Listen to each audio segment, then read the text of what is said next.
Ang tao gibuhat sa Dios nga susama kaniya nga may kaugalingong pagbuot ug may salabutan. Kining tao naghupot sa pinulungan.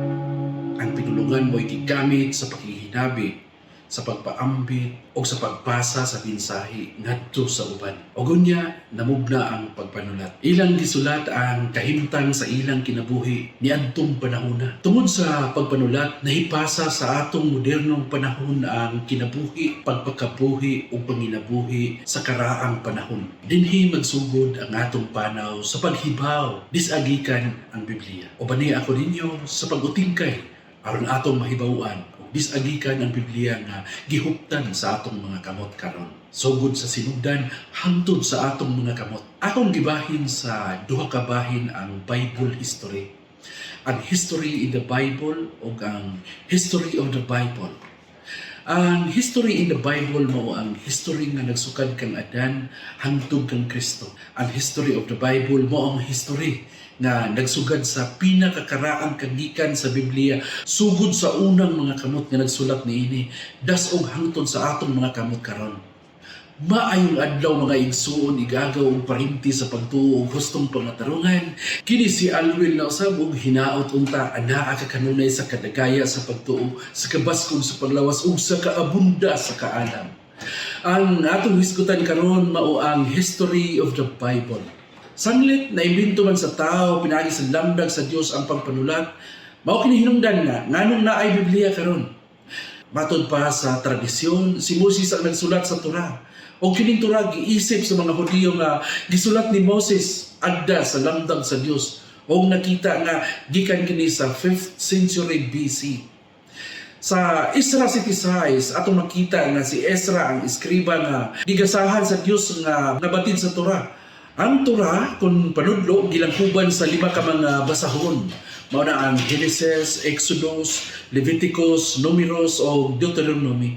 Pagdasog sa panahon, nahitabo nga ang mga Hudiyo nasakop sa mga Grego sa tuig 330 BC. Gisakop sa mga Grego nga gipanguluhan ni Alexander the Great ang Persia nga Achaemenid Empire o diin sakop niini ang Israel. Pag-abot sa 2nd century BC, gidawat sa mga Hudiyo ang Nevi'im kon mga propeta o gitapo ingong susamang lamdag sa Torah. Nahasulat dinhi ang paghitabo sa pagsulod sa mga Israelita sa yuta sa Israel o yutang saad o gitawag usab kanang balaang yuta hangtod sa pagkabihag sa Huda sa Babylonia. O mao kana ang gitawag og period of prophecy kon yugto sa panagda.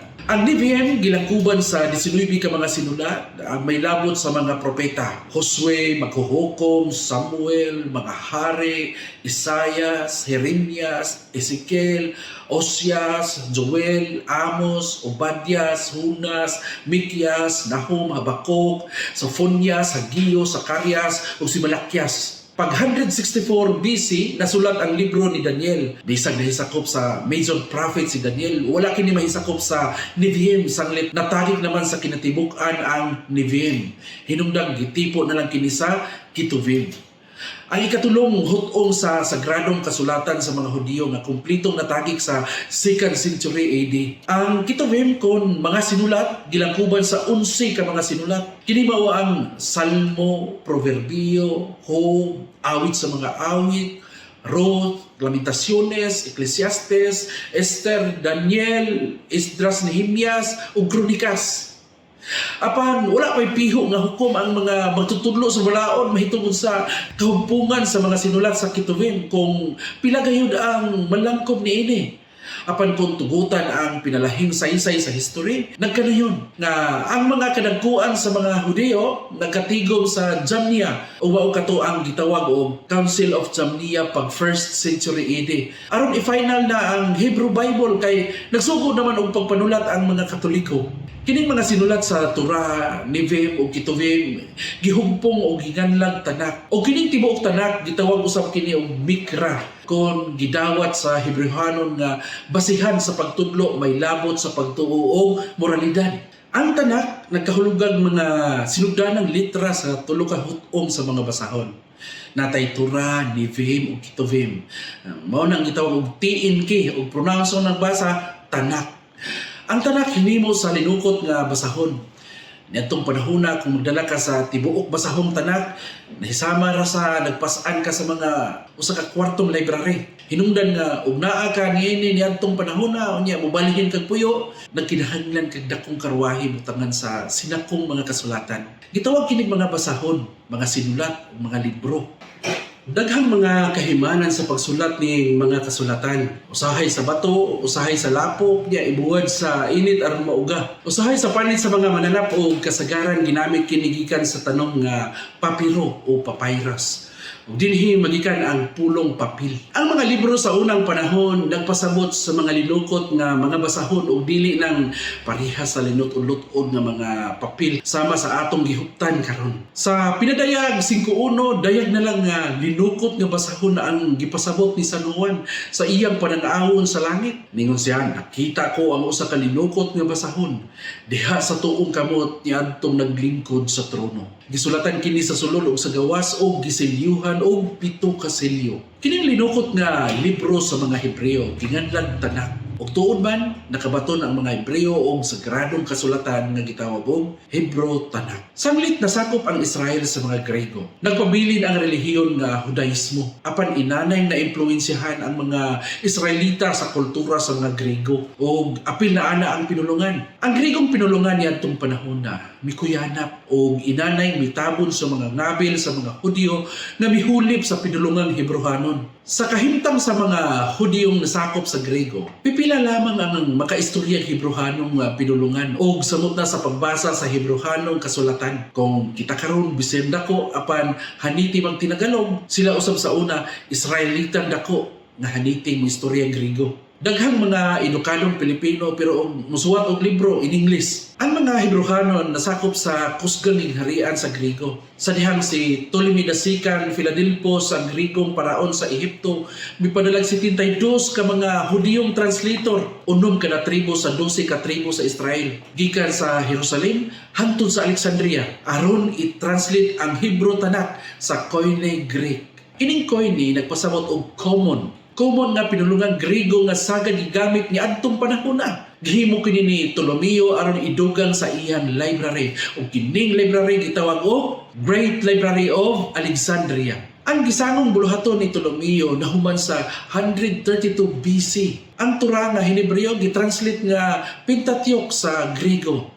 Pinta bot pasabot 5 niya ang Theok nagpasabot og linukot nga basahon. Ang Tanak ginganlan sa Gregong hubad nga Septuagint. Septa nagpasabot og 70 sa 70 ka mga translators. Usahay gigamit sa mga exegetes ang Roman numeral nga LXX.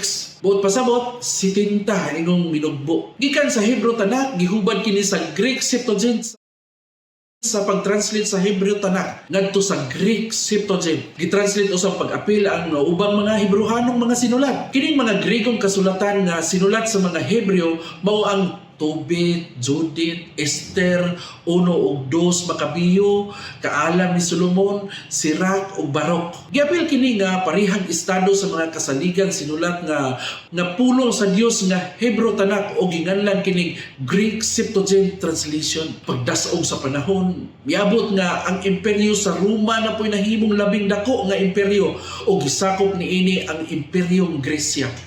O dinhi nahimong ubos sa imperyo sa Roma ang mga Israelita. Dinhi nagsugod ang paagi sa paghugpong sa libro ingong gilot-od-lot-od nga mga papel o gitahi ang kilid o gitawag kini codex. Katong paagi sa linukot nga libro inanay nahanaw. Kining libro sa atong panahon karon gitawag og codex. Ubos sa pangagamhan ng Romanhon, natuman ang panagna sa karaang panahon nga magpakataho ang Dios. Magtukod og relihiyon ang Dios, magpakamatay ang Dios, ug mabanhaw ang Dios. Ug mao kana ang ikaduhang Dios nung persona nga si Kristo Jesus. Ang sagradong kasulatan nga kuyanap sa panahon ni Jesus mao ang Greek Septuagint ug dili ang Hebro Tanak. Buhatag og usa sa daghang example. Sa Mateo 4:4 si Jesus nag-ingon, wala mabuhi ang tao sa pan lamang, kundi sa matag pulong nga gilitok sa Dios. Sayang ta nga walay libro nga kaalam ni Solomon ang Hebro Tanak. Og naalam ang kini sa Greek Septuagint. Kaalam 16:26 nagingon, Kini nahitabo aron ang mga tawo nga imong gihigugma, o Ginoo, makakat-on nga gipakaon sila dili gikan sa ilang tinanom. Ang imong pulong mao'y nagsangkap niadtong nagsalig kanimo. Pariharag tunada no, pasabot gikot ni Jesus ang Septuagint. Si Kristo sanglit nagtuman og mihukan og mga bersikulo sa kasulatan. Wala magsugo nga magsulat og libro. Wala say sugo isulat kining panghitabo. Ang iyang gibuhat mao ang pagtukod og simbahan. Lig-ong simbahan diha ni Pedro. O kining simbahan dili gayon mabuntong. Dili gayon matalikod o dili gayon maunong. Dili maundang, dili mabugto bisan pa man sa ganghaan sa kamatayon. Iyang gibilinan si Pedro sa mga yawi. Ang idili ni Pedro dinhi sa yuta, idili usab didto sa langit. Ang uyunan ni Pedro dinhi sa yuta, pagauyunan usab didto sa langit. Mateo 16:18. Sa panapos sa ebanghelyo, gisugo si Pedro nga pakanon og atimanon ang iyang mga karnero. Bunyagan sila sa ngalan sa Amahan, sa Anak ug sa Espiritu Santo. Wala na sugo diha nga paghimo mo og libro o isulat ang Bagong Testamento o paghimo og Biblia. Apan ganong naaman tayo Biblia karon. Sa adlaw sa Pentecostes, nahimugso ang simbahan Katolika. Katumanan sa saan ni Hesukristo nga magtukod siyang simbahan unya iyang ipadala ang Espiritu Santo sa buhat 2:42. Mabasa nato, og milahutay sila sa pagpaminaw sa pagtulunan gikan sa mga apostoles. Og milahutay sila sa pagpakig-ambitay uban kanila, sa pagpikas-pikas sa tinapay ug sa mga pag-ampo. Kining pagpikas-pikas sa tinapay ug pag-ampo, mao man ni ang misa. Maisugong nagsangyaw ang mga apostoles o mga disipulo ni Kristo o milatas sa ubang kanasuran, likod pa man sa mga pagpanglutos. Nagsangyaw sila sa paagi nga binaba lamang o oral statement. Sanglit bangis kaayo ang mga pagpanglutos o nabalaka ang mga Katoliko ni adtong panahon nga basig sa unahang mga panahon, mahanaw ang ebanghelyo. Hinungdang misugod na sila sa pagpanulat. O sanglit sakop sila sa imperyo sa Roma nga ang paagi sa ilang pagpanulat gamit pa ang Gregong pinulungan. Ang mga sulat sa mga tagsulat sa Bagong Testamento migamit sa Gregong pinulungan. O dili ka na siya Hebro. Sa tuig 50 AD, nasulat ang 1 Tesalonica ni Pablo. Sa 60 AD, nasulat ang Marcos. Sa 60 AD, nasulat kang Lucas o kang Mateo. Pag 90 AD, nasulat kang Juan. Gikan sa 45 AD hangtod sa 100 AD, nasulat ang original nga tibuok 27 ka libro o gihuptan o gitipigan kini sa mga Katoliko. Ug sa maong gihapong panahon sa pagpanulat sa 27 ka libro, naglumba usab sa pagpanulat ang mga gnostiko ug mga basahon mahitungod ni Kristo nga lahi sa gitudlo ni Kristo sa iyang mga tinun-an. Usa kini kapagtuong Kristohanon nga gisagulan sa Gregong pilosopiya. Sa kadaghan sa mga libro, nalibog o nakutaw ang pagtuo sa mga Katolikong magtutuo ni adtong panahona. O ang uban mibiya o mitalikod. Apan nagpabilin gihapon nagmaisugon ang Katolikong simbahan nga tinukod ni Hesukristo. Si San Pablo sa 2 Tesalonica 2:15 miingon, busa mga igsuon, barog nga malig-on og pabilin diha sa mga gikabiling pagtulun-an og pamatasan nga among gitudlo kaninyo pinaagi sa wali o sa mga sinulat. Sulat ug wali nila ang patuuhan dili tong sa mga gnostisismo. Misabot pagkagubot ang pagtuo sa ubang Katoliko dihang niabot si Marcion de Sinope sa mga tuig 140 AD. Si Marcion mibiyahe paingon sa Roma unya nagpasakop sa Katolikong simbahan og nangangkong tinudluan siyang Pablo. Sa iyang pagkakatoliko, naghipo siyang mga piniling mga basahon nga matod pa niya mao lamang ang angayang gamiton sa pagtudlo og pagsangyaw og mao kana ang evangelikon og apostolikon. Dito nanudlo na siyang gnostisismo nga dunay duha ka klase sa Dios. Ang Dios sa daang kasabutan nga dautan nga Dios ug ang Dios nga gisgutan ni Hesus mao ang maayo nga Dios. Tungod kay wala muhaom ang iyang panudlo sa panudlo ni Hesukristo, gisalikway siya inong irehis sa mga Katoliko nga si Justin Martyr, Irenaeus o si Tertullian. Sa iyang pagbiya sa Katolikang simbahan, bisanay ang Marcionite Church. Si Marcion ang pinakaunang mihugpong og mga libro. Ang 27 ka mga libro gihuptan sa mga Katoliko samtang padayong mikuyanap ang mga Gnostic Gospel dungan sa pagkuyanap sa mga irehis nga nagtudlog lahi sa mga wali o mga sinulat sa mga apostoles. Mukabat dulan o sa gatos ka mga Gnostic Gospels ang ikuyanap ni adtong panahona. Pareha sa kahimtang nato karon nga isir kaayo mutukod og relihiyon o ipasangil nga kang Kristo. Sa una, isir sad kaayo silang musulat og libro niya ipasangil nga panudlo ni Kristo. Ang mga unang migamit sa Old Testament o New Testament nga termino, sila si Melito of Sardis sa 106 AD o si Tertullian pag 208 AD. Pag 240 AD, gihugpong sa Catholic Doctor of the Church nga si Origen o gitawag kinig Hexapla, usa ka hanay sa panagtandi sa Grego o Hebro nga kasulatan. Padayong nanungha ang mga irihe sama sa Sabellianism, Patripassians, Modalism, Adaptionism, Donatis, Manichaeism, Arianism. Pag 303 AD, gipanglutos ni Emperor Diocletian ang mga Katoliko o gipangsunog ang bag-ong kasabutan. Si Saint Vincent of Saragossa gipriso kauban ni San Valerius. Giingnan siyang buhian kung iyang isurinder o isugnod ang mga kasulatan sa kalayo. Ngunya, wala mosugod si Saint Vincent o miingong andam na silang mag-antos o mamatay para sa ilang pagtuo. Nakapasuko kaayo kini sa gobernador nga si Dacian o gisilutan sila sa makalilisan nga silot. Pag 305 AD, naghimo si San Luciano sa Antioquia sa makuting paghapsay sa Gregong Bagong Testamento o mao kini ang gibasihan sa Textus Receptus. Pag tuig 312 AD, si Eusebius of Caesarea mao'y responsable sa Codex Vaticanus. Gitawag kini Codex kay dili naman kini linukot. Katunaning gipatong-patong nga mga papel o gihiusa pinaagi sa pagtahi sa kilid. Gitawag kini Vaticanus kay naaman kini sa Vatican Library. Ang sunod ani mao ang Greek Septuagint o Greek New Testament. O kay Greek Septuagint man naay Deuterocanonical books.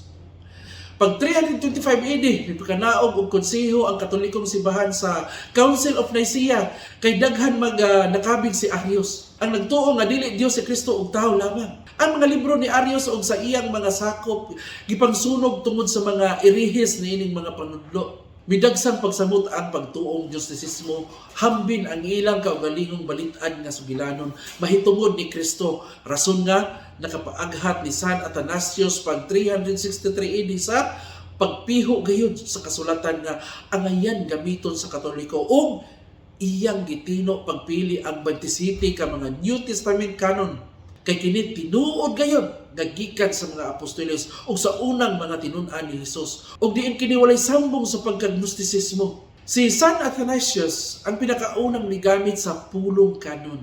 Sa Council sa Laodicea, ang 27 ka libro mao ang Mateo, Marcos, Lucas, Juan, mga buhat, Roma, 1 o 2 Corinto, Galacia, Efeso, Filipos, Colosas, 1 o 2 Tesalonica, 1 Timoteo ug 2 Timoteo, Tito, Pilemon, Hebro, Santiago, 1 Pedro, 2 Pedro, 1 Juan, 2 Juan, 3 Juan, Judas ug pinadayag.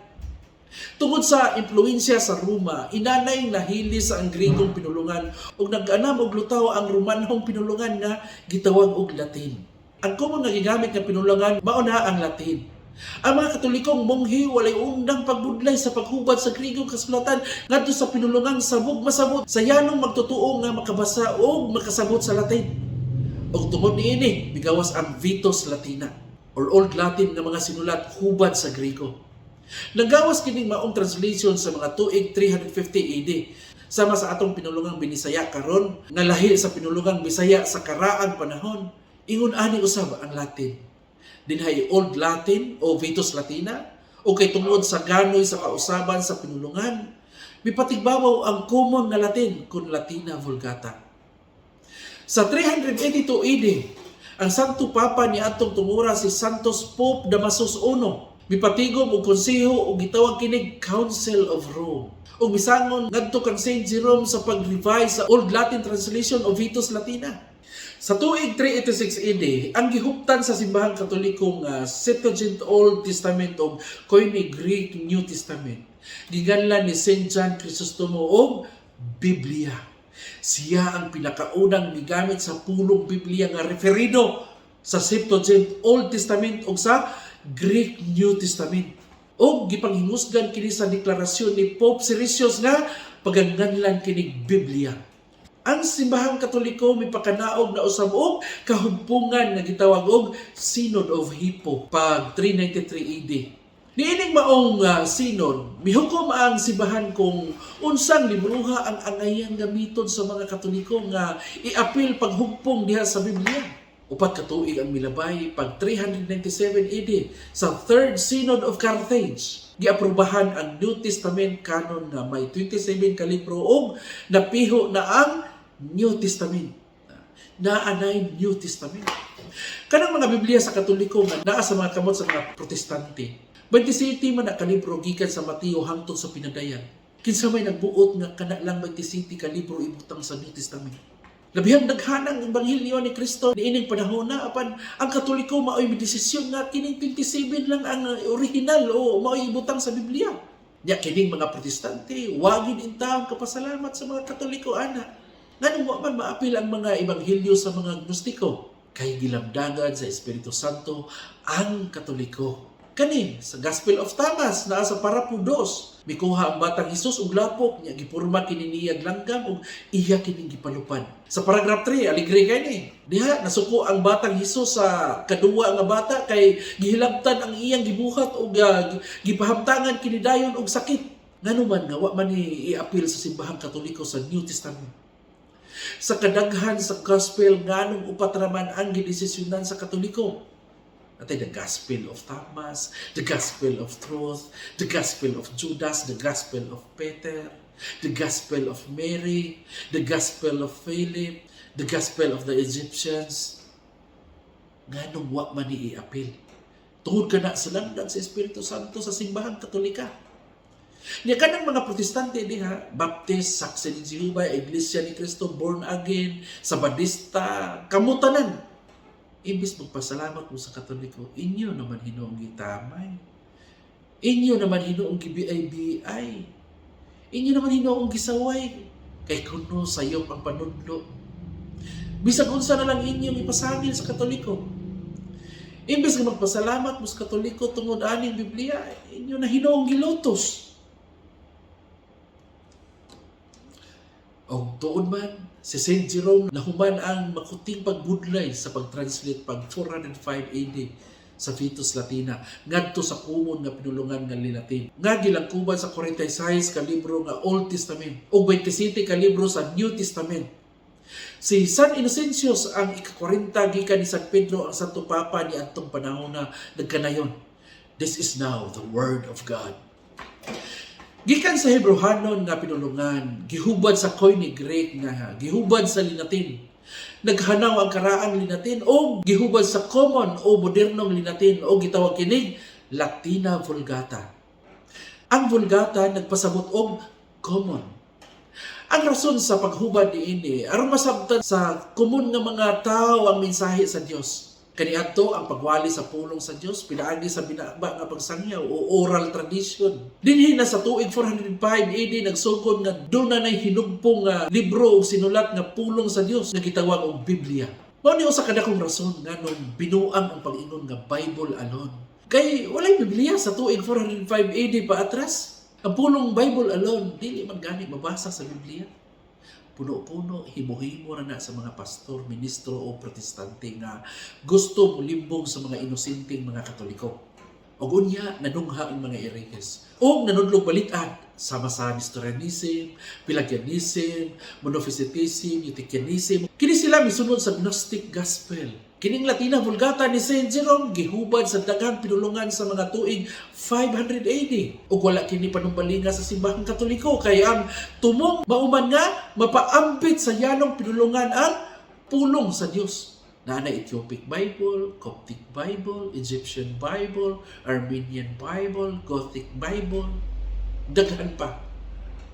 Tungod sa mga sayop nga hubad nga maoy miganoy sa sayop sa pagsabot sa ubang magbabasa. Mideklarar ang simbahang Katoliko nga Latin lamang gyud pinulungan nga gamiton sa Biblia. Pag 600 AD, ang mga yanog o ordinaryong mga tao dili makahupot sa Biblia sanglit mahal kini kaayo. Dili pareha karon nga mapalit lang bisag asa ang Biblia sa barato kaayo nga presyo. Pananglitan, pasuwaton kanako sa Biblia gikan sa Genesis hangtod Revelation. Nya paliton ako 200 pesos. Masugod ka di. Ang rason nga nung maglisod og hupot ang mga yanong mga tao ni atong panahon na mao nga ang mga tao di ka mao mubasa. Ya mahal kaayo po, dili po sila pwede nga sila'y mag-translate kay di sila ka mao musuwat, dili ka mao mubasa. Kinahanglan sila na imubasa para nila o mao kanay gibuhat sa Katoliko sa dugay ka panahonan. Pag 625 AD, gistandardize sa Arsobispo Saint Isidore of Seville ang paggamit sa tuldok, kama ug kolon, semikolon o gigamit kini sa Biblia. O pag 632 AD nahimugso ang laing mangluluto sa Katolikong simbahan, ang Mohammedanism o Islam. Maupay pagkahimugso niya ang simbahang Katoliko na purba na, hingkod na, naanay libro nga Biblia, naanay mga edipisyo nga mga simbahan. Si Muhammad gisunod sa pagtulunan nga gisalikoy sa Katoliko kay irihis nga si Arios nga tao lamang si Kristo ug dili Dios. Ang mga apostol nga kauban ni Hesus, kumbinsido kaayo nga Dios si Kristo. Pero ni anoy mga relihiyon nga maupay pagtuyhakaw, mao na hinuoy moingon nga dili Dios si Kristo. Asa man mo mutuo sa mga apostoles o nining bag-o lang nanungha. Pag 680 AD, usa ka Katolikong munghi nga Inglaterang magbabalak nga si Signon mihubad sa mga sugilanon balak o mga awit sa Latina Vulgata ngadto sa English translation na. Pag 715 AD, si Saint Edfrid mihubad sa Latina Vulgata ngadto sa Anglo-Saxon nga gitawag og Lindisfarne Bible. Mao ni ang Biblia nga pinakanindot tungkol sa adorno o dekorasyon niini. Pag 735 AD, si Saint Bede mihubad sa Latina Vulgata sa upat ka ebanghelyo sa in-English. O sa pag 775 AD, gihubad ngadto sa English ang Biblia sa mga Katolikong munghi sa Ireland nga gitawag og Book of Kells. Pag 865 AD, si Saint Cyril o si Saint Methodius mihubad sa Latina Vulgata ngadto sa Old Church Slavonic nga pinulungan. Pag 950 AD, ang Lindisfarne Bible gitranslate ngadto sa Old English. O sa 995 AD, si Elfric nga usa ka Katolikong munghi mitranslate sa pipila ka bahin sa kasulatan ngadto sa Old English. Kabantay mo, ang mga Katoliko mao'y pinakaunang mitranslate sa Latin Bible ngadto sa English. Pag 1205 AD, usa ka Katolikong obispo si Archbishop Stephen Langton bibutang og kapitulo sa Biblia. Naanay kapitulo ang Biblia. Pag 1229 AD, bidagsang ang Katarismo ug albihensyang mga gikondina sa Katolikong simbahan nga mga irihis kay nagtuo sila nga naay duha ka Dios. Ang maayo nga Dios sa bag-ong tugon mao ang nagbuhat sa espirituhanong kalibutan ug ang daotang Dios sa daang tugon mao'y nagbuhat sa pisikal nga kalibutan nga gitawag nilang Satanas. Nahimo na hinong Satanas ang God the Father para nila. Ang ilang pagtuo pinasikan sa kombinasyon sa mga Gnostic Gospels o sa ilang pagsamot sa mga Anglo-Saxon o Old English translation sa Biblia. Tungod niini, mipatawag og konseho ang Katolikong simbahan nga gitawag og Council of Toulouse o hugot nga gidid-an ang mga laikong Katoliko nga mubasa sa mga nangabot nga mga translation sa Biblia. May gigamit sa mga pastor nga gidid-an sa mga pari ang mga Katoliko sa pagbasa sa Biblia. Kini mao ay tinuod nga rason nga gidid-an sa Katolikong simbahan ang pagbasa sa laing bersyon sa Biblia kay namulag sa simbahan ang uban og nangahimong irehis. Pag 1240 AD, mimantala o mipublish si Cardinal Hugo de Santo Caro sa pinakaunang Latin nga Biblia nga na ay mga kapitulo. O sa pag 1325 AD, si Richard Rolle de Hampol, usa ka Katolikong ermitanyo, mitranslate sa Salmo nga may metrical verse na may bersikulo ang Biblia. Pag 1382 AD, si John Wycliffe, usa ka Katolikong pare, mitalikod sa Iglesia Katolika, o midasig sa pagpapulpog sa mga Katolikong imahin. Gisaway ang pagtahod sa mga santos. Misaway nga sayop ang pagtuo sa transubstantiation. Supak siya sa pagkapangulo sa Santo Papa. Si John Wycliffe nagpasiugda sa pagtranslate sa Biblia gikan sa Latina Vulgata ngadto sa Middle English ug mao kana ang gitawag og Wycliffe Bible nga nahuman sa tuig 1383 AD ug mideklarar nga Biblia lamang ang saligan sa pagtudlo ug dili na kinahanglang mutuo sa Santo Papa mga obispo sa mga kaparian. Bible alone. Mitalikod siya sa simbahang Katoliko pero iyang gida ang Bible, ang sagradong libro sa Katoliko nga Latin na Bible o gitranslate niya sa English. Bibiya man siya, wa na lang dyan siya naghimog iyang kagalingong libro para sa iyang kagalingong relihiyon. Pag 1456 AD, si Johannes Gutenberg, usa ka Katoliko ni impinto sa printing press. Ug ang pinakauna niyang giprinta mao ang Biblia nga Latina Vulgata nga gitawag og Gutenberg Bible. Katong mga Biblia nga sinulat lamang pinaagi sa kamot gitawag tuog manuscript scriptures. Kining giprinta na gitawag na og printed scriptures. Dinhi na magsugod ang pag-imprinta sa Biblia. O sa pagtuig 1516 AD, usa ka Katolikong pari nga si Desiderius Erasmus mi-compile, mi-edit o gipublish ang Koine Greek Scripture sa New Testament o gitawag nga maoy gihimong basihan sa Textus Receptus. Pag 1522, nagtranslate si Martin Luther sa Biblia ug nahuman sa tuig 1534. Si Martin Luther usa ka pari nga mitalikod sa simbahang Katolika ug nagtukod og iyang kaugalingong relihiyon. Mikuha usab siya sa Biblia sa Katoliko sa walay pananghin ug gitranslate sa German nga pinulungan ug ginganlan Luther Bible. Katong Biblia ha, Latina Vulgata to iyang gikuha. Pag 1525 AD, si William Tyndale nagtranslate po giyahang version sa Biblia. Gikan sa 7th century, daghanang mga nanggawas na English translation sa Biblia. Pag-abot sa 16th century, nag-inanay nagdili masabtan ang Biblia ni Wycliffe kay nausab naman ang klase sa in-English na gilitok sa mga tao hinungdang nagkinahanglan na puglaing version na in-English ug dinhi gisagop ang version sa Biblia ni William Tyndale. Ang pinakaunang English Bible nga migamit sa pulong nga Jehovah ingong ngalan sa Dios. Ang iyang version sa Biblia gikan ni Erasmus nga paring Katoliko. Pag 1527 AD, si Santis Pagnino usa ka Katolikong Italyano nga pari o sakop sa Dominican Congregation nga pinakaunang mibutang sa kapitulo o bersikulo nga dunay mga numero sa Biblia. Ug Latin kana siya nga Biblia. Sa susamang tuig, si Robert Estienne usa ka Katoliko mi-publish sa Catholic Vulgate Bible nga dunay kapitulo o bersikulo nga gi-pattern sa hinimo ni Santis Pagnino. Ang problema, naa siya gipang-usab sa pulong sa Dios niya gipamun-an niya ang mga commentary of the Bible nga dunay tunadang personal batok sa mga pari sa Sorbonne. Hinungdan nga giban siya sa Faculty of Theology. Tungod ana, mitalikod og bibiya siya sa Katolikong simbahan pag 1539 AD. Pag 1534, mibuwag sa simbahang Katolika si King Henry VIII kay wala mosugot ang Santo Papa nga i-annul iyang kaminyoon kay magminyo siyang lain. Tungod sa kalagot, giembargo sa hari ang mga simbahan o mga monasteryo sa Katoliko o mideklarar siya nga siya mao'y Supreme Head of the Church of England o mialyansa siya sa mga Protestante ni adtong panahon. Unya pag 1536 AD, gisulutan sa kamatayon si William Tyndale. Gituok hantod namatay dihang gihikot sa poste. Ang iyang last word, Lord, open the King of England's eyes. Kasi napapatay ni William Tyndale, si King Henry VIII nga dili Katoliko. Pero unsay gisangyo sa mga pastor karon, mga paring Katoliko kuno nagpapatay ni William Tyndale ay mugtuo ana kay dili na tinuon. Protestante ang nagpapatay ni William Tyndale. Protestante si King Henry VIII. Dinhi, mikuyanap na ang daghang mga protestanteng version sa Biblia. Unya pag 1546 AD, nagpahigayon ang simbahang Katoliko o konseho nga gitawag og Council of Trent. O mideklarar nga ang Latina Vulgata lamang yung otorisadong gamiton nga Biblia. Pag 1582 AD, gitranslate ang New Testament sa Latina Vulgata ngadto sa English.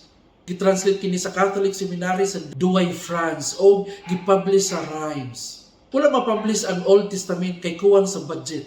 Pag 1609, gipublish ang Douai Old Testament o giapil na niini ang Rheims New Testament o giganlan kini Douai Rheims Bible. Unsa may nauna, ang King James Bible or Douai Rheims? Pag 1611, diha na mogawas ang King James Bible nga sugo ni King James.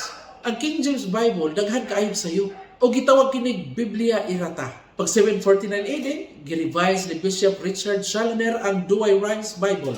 Kanya pag 1790 AD, nag-publish si Matthew Carey sa Roman Catholic Douai Rheims Bible sa Amerika. Pag 1943 AD, si Pope Pius XII mipasa og encyclical letter nga giuluhag Divino Afflante Spiritu Sa English pa, by the divine inspiration of the Spirit. Nga bidasig sa tanang Katoliko nga i-translate ang kasulatan gamit ang Hebrew Tanakh o Greek Septuagint sa lain-laing pinulungan. Aning tubag sa maong panawagan sa Santo Papa. Pag 1944 AD, gitranslate ni Monsignor Ronald Knox ang Latina Vulgata sa English.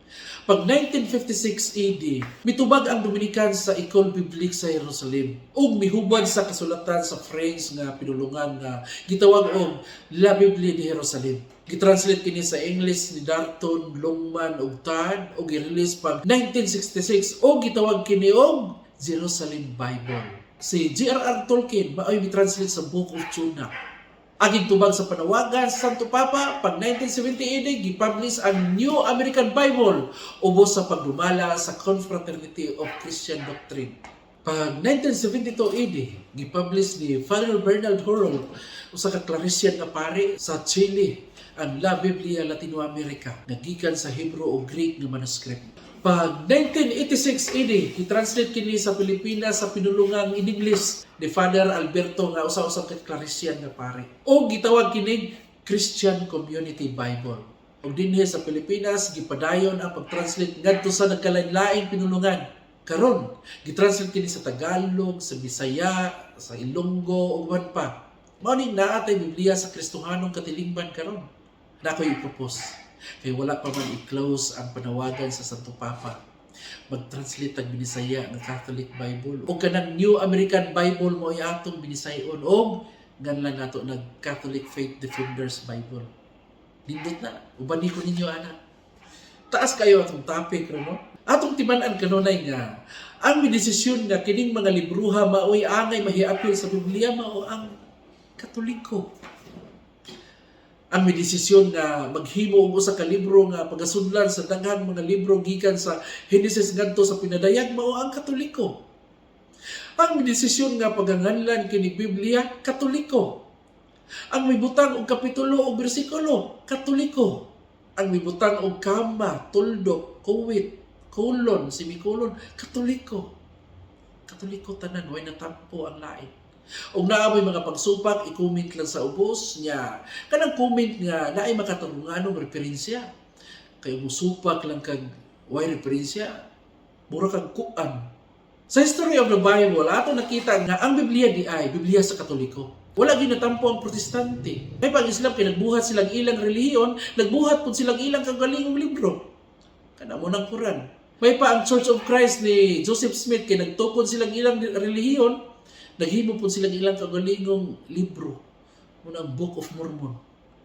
Kining uban, nagtukod og relihiyon, dili ka maumugama og ilang kagalingong libro. Nanguha na lang sa libro sa Katoliko niya, ang Katoliko na hinuoy sa iyo. May ginagat na hinuon ani. Og anhin na lang usab kita ko to, kita-kita ta sa sunod video. Og manamilit na usab ako kanimo sa makingon. Dakong hagit sa pagtuo kong isangyaw ng bakat nga gisuluban sa dagway sa kamatuoran.